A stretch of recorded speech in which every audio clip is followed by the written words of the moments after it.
Olá, alunos! Sejam bem-vindos a mais um vídeo aqui do canal. Eu quero deixar um aviso para vocês. Essa aqui é a segunda parte do vídeo sobre fisiopatologias da glândula suprarrenal.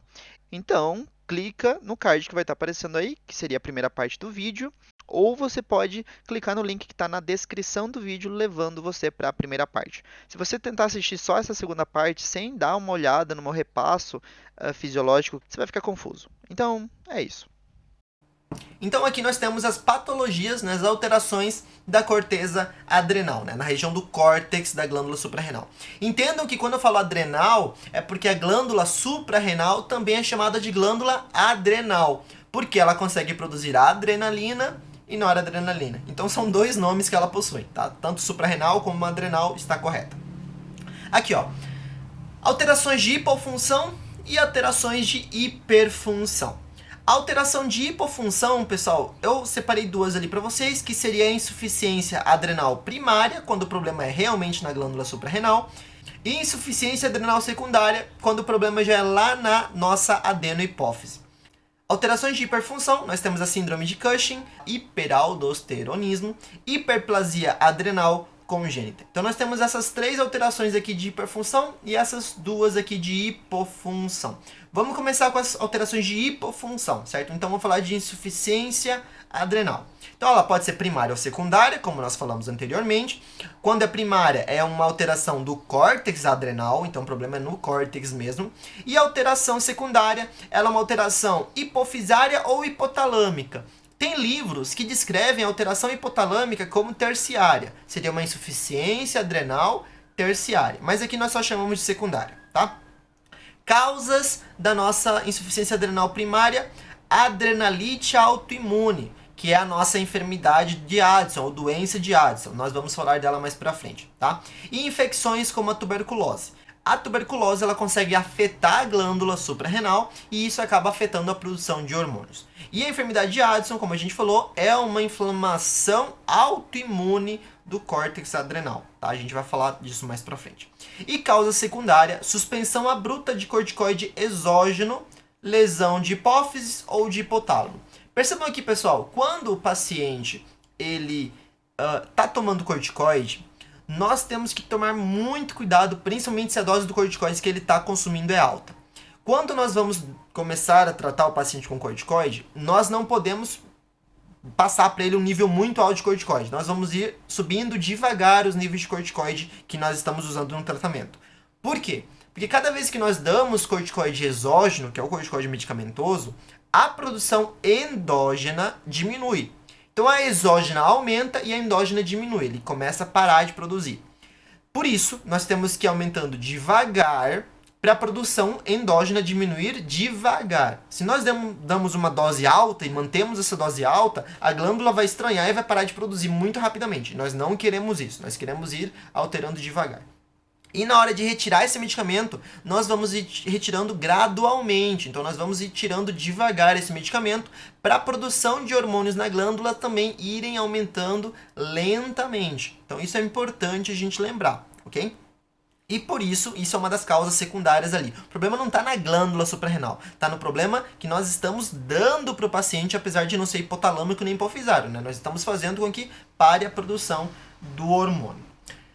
Como que eu vou diferenciar entre primária e secundária? Olha só, eu vou ter que fazer dosagem de hormônio. Então, ó, primária, quando o problema é primário, nós vamos encontrar cortisol, andrógenos e aldosteronas baixos, diminuídos. Os valores sanguíneos desses hormônios estarão baixos, porque o problema é na glândula suprarrenal, ela não consegue produzir.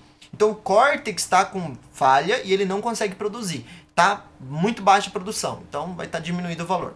E o ACTH, que é o hormônio produzido lá na adeno, se encontra aumentado, porque ele tenta compensar.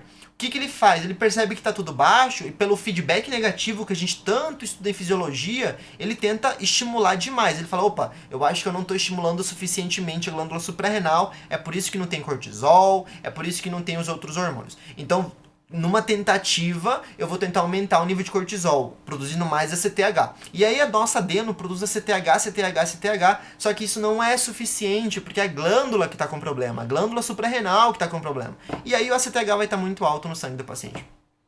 E a secundária, o cortisol e o androgênio se encontram diminuídos, porque nós estamos falando de uma insuficiência. A aldosterona, ela se encontra normal, porque a aldosterona ela não depende do ACTH, que nós falamos anteriormente, ela depende de quem? Quem que era o SRAA? Sistema, renina, angiotensina, aldosterona. Tá? Então a aldosterona ela não depende do ACTH, ela tenta utilizar a angiotensina 2, como nós falamos, ou a hiperpotassemia para ser produzida. Então a aldosterona vai estar normal. Ah, professor, e por que aqui em cima a aldosterona está baixa? Porque o problema é no córtex, é onde produz, é a fábrica. Se a fábrica está afetada, é uma patologia primária, a fábrica está afetada, todos os hormônios estão afetados. Agora, quando não é a fábrica, digamos assim, a matéria-prima ali que está faltando para o cortisol e para os androgênios, o ACTH seria a matéria-prima, eles não serão produzidos. Mas como a aldosterona depende de outra matéria-prima, que seria hiperpotassemia, que seria a angiotensina 2, então ela não será afetada, tá? O valor dela está normal. E o ACTH está diminuído.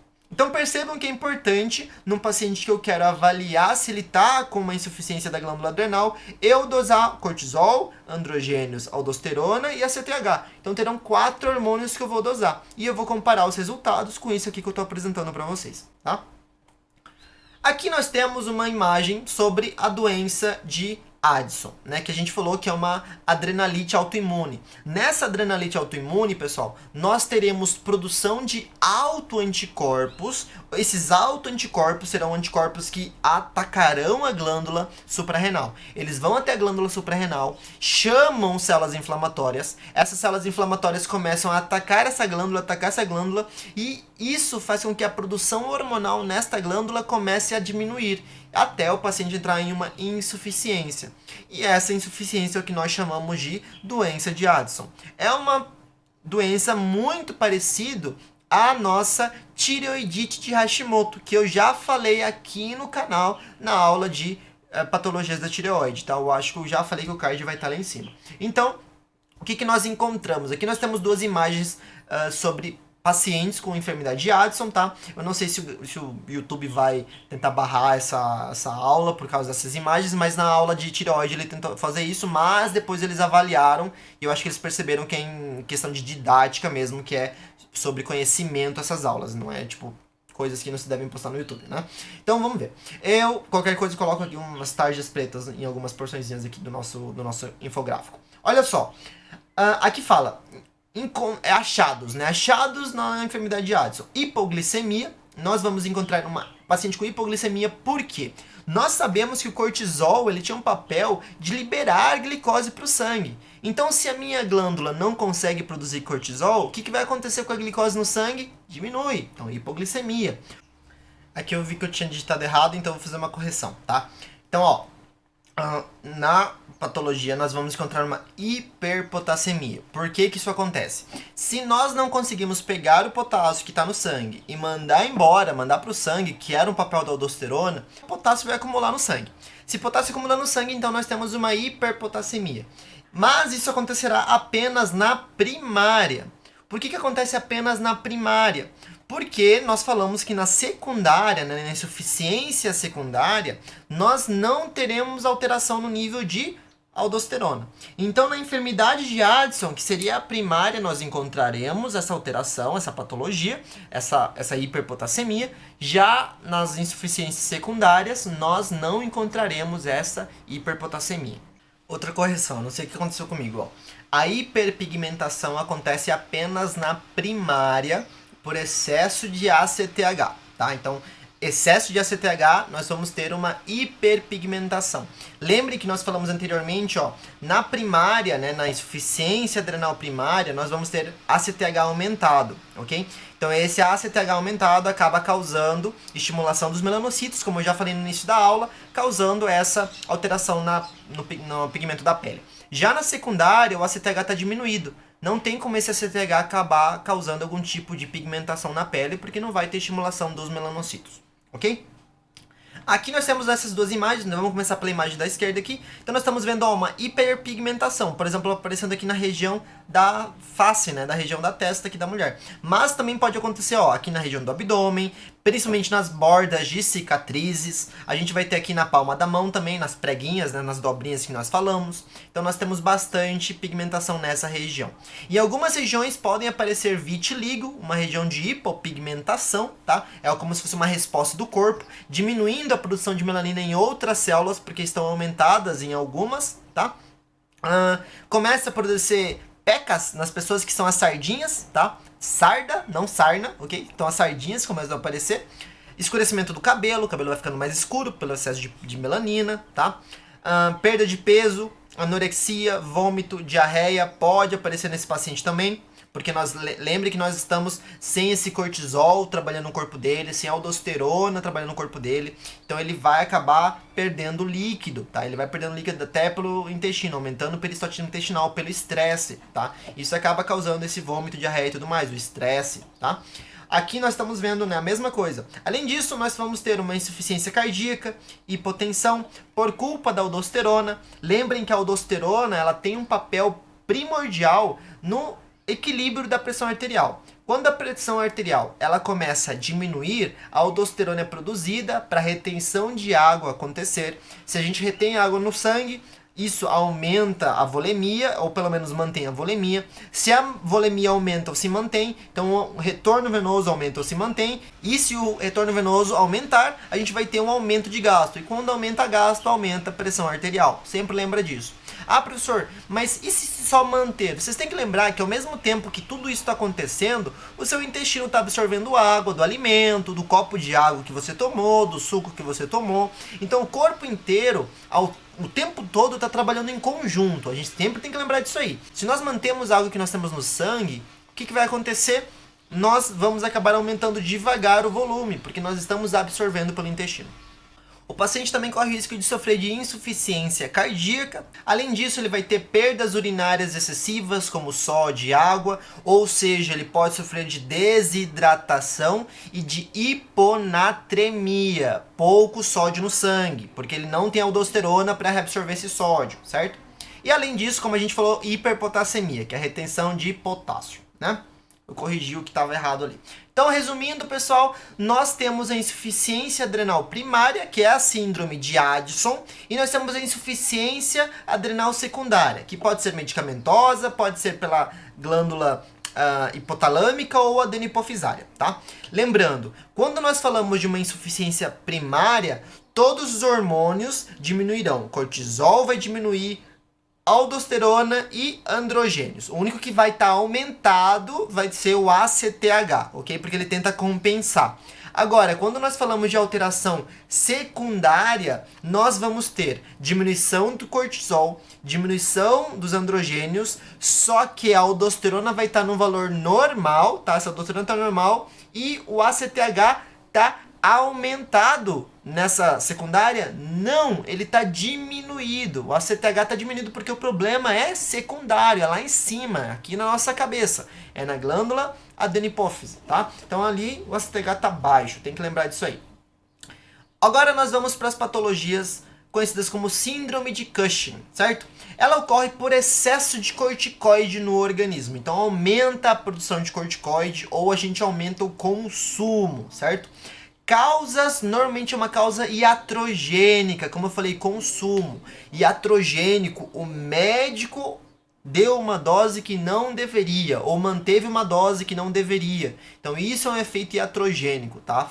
Causado pelo médico de forma errada. Ou temos outras causas, como o adenoma suprarrenal, carcinoma suprarrenal, tá? Então aqui a gente tem causas de tumores, certo? Esses verdinhos são os tumores. Adenoma suprarrenal é um tumor benigno, carcinoma suprarrenal é um tumor maligno. Nós temos também a enfermidade de Cushing, que é um adenoma da hipófise produtor de STH, também é um tumor. Já ouviram bastante de adenoma hipofisário. O adenoma hipofisário ele pode ter várias produções de hormônios diferentes. Nesse aqui nós estamos falando do adenoma hipofisário produtor de ACTH, ok?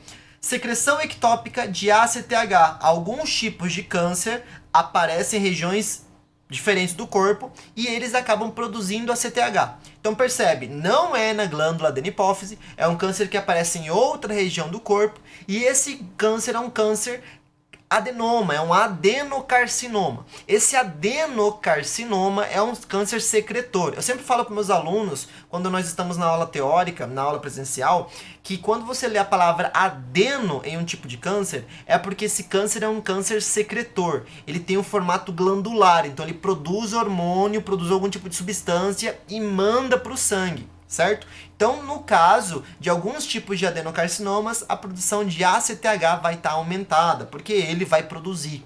Em resumo ali, né, ações do cortisol, nós já falamos o que vai acontecer então se nós temos um paciente com muito corticoide, muito cortisol no corpo, né?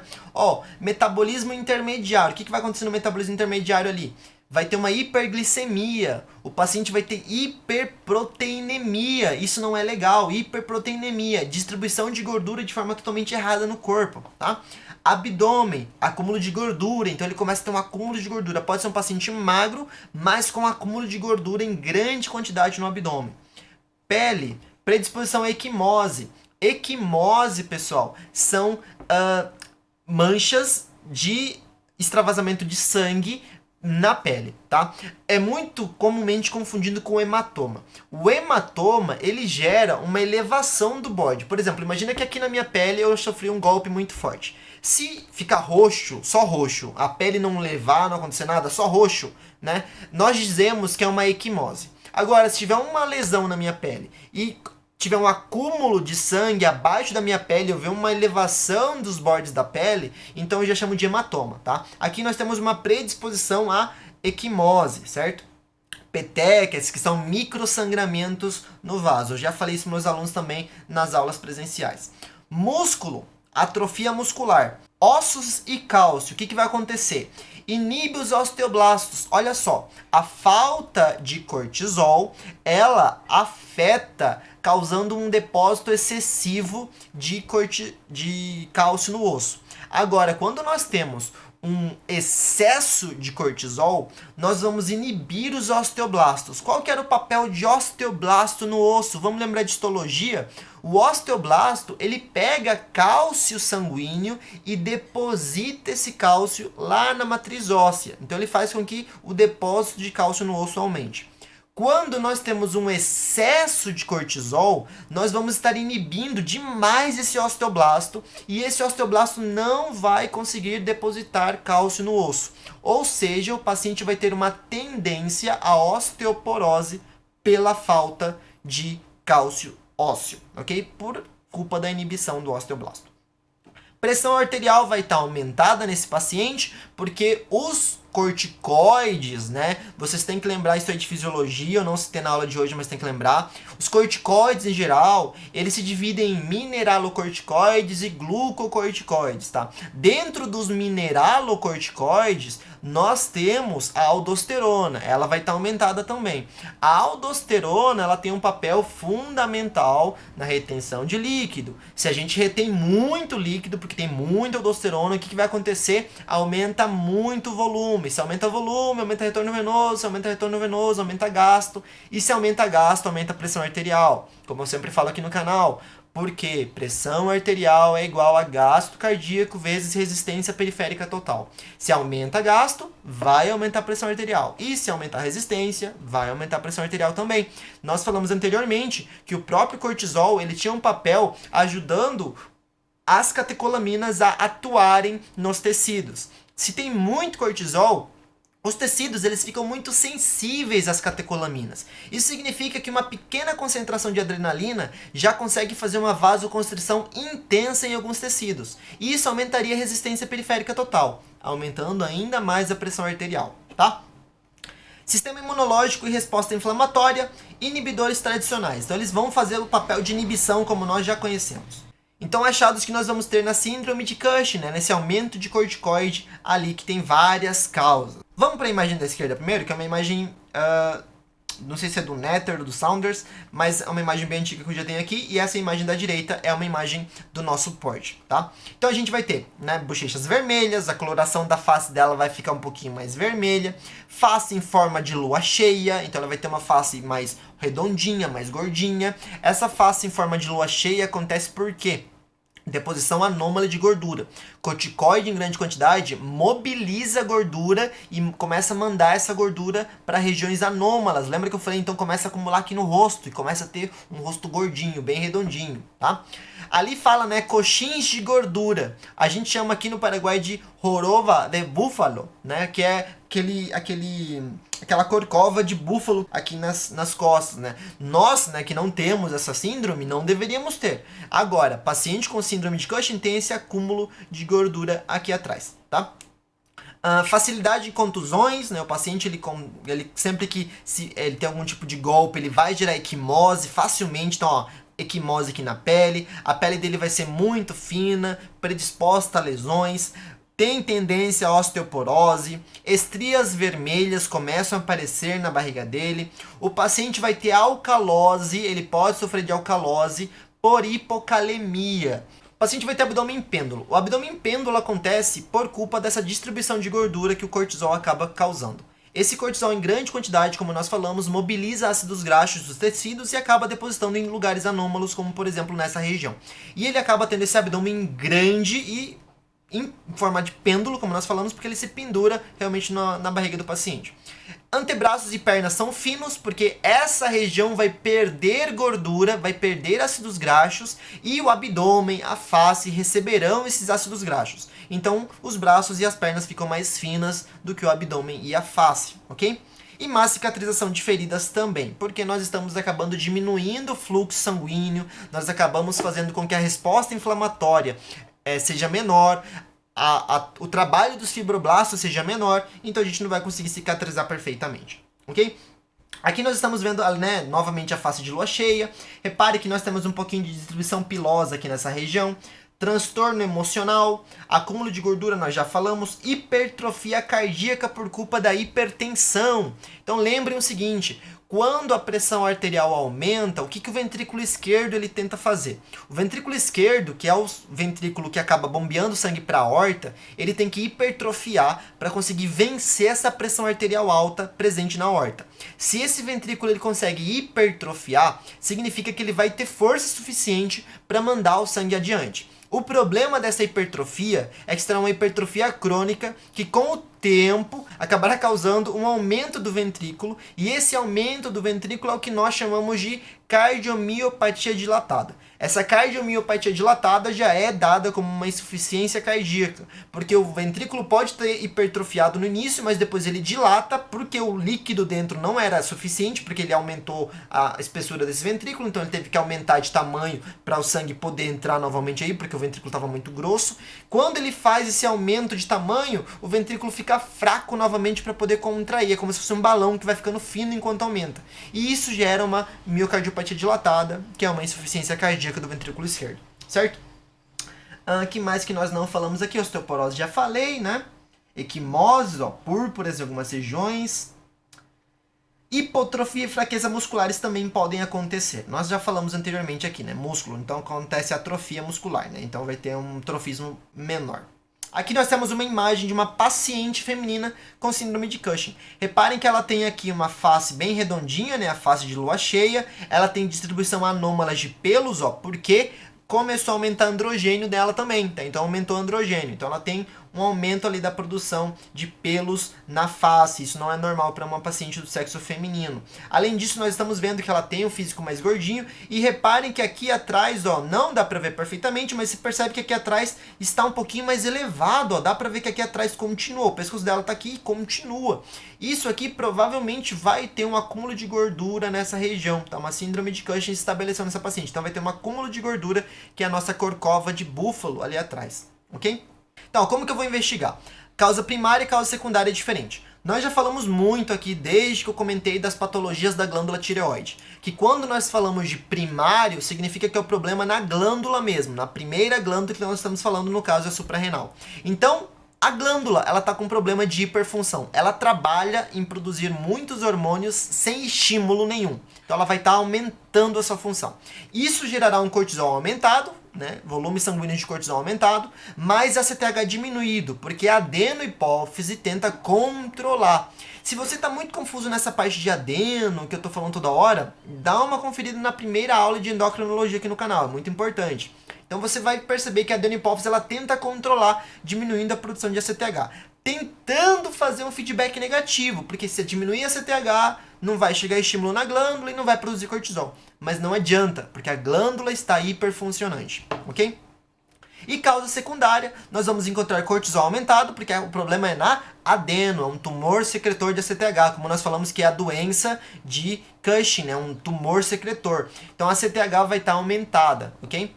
Porque é o tumor que está produzindo ela. Nós temos aqui o hiperaldosteronismo, né? Que é outra patologia, que ele seria uma patologia, como o próprio nome diz, aumento da produção de aldosterona apenas. Ele pode ser de dois tipos, primário ou secundário. Então o primário, também chamado de hiporreninêmico, é por produção autônoma da glândula. Então, hiporreninêmico, por quê, pessoal?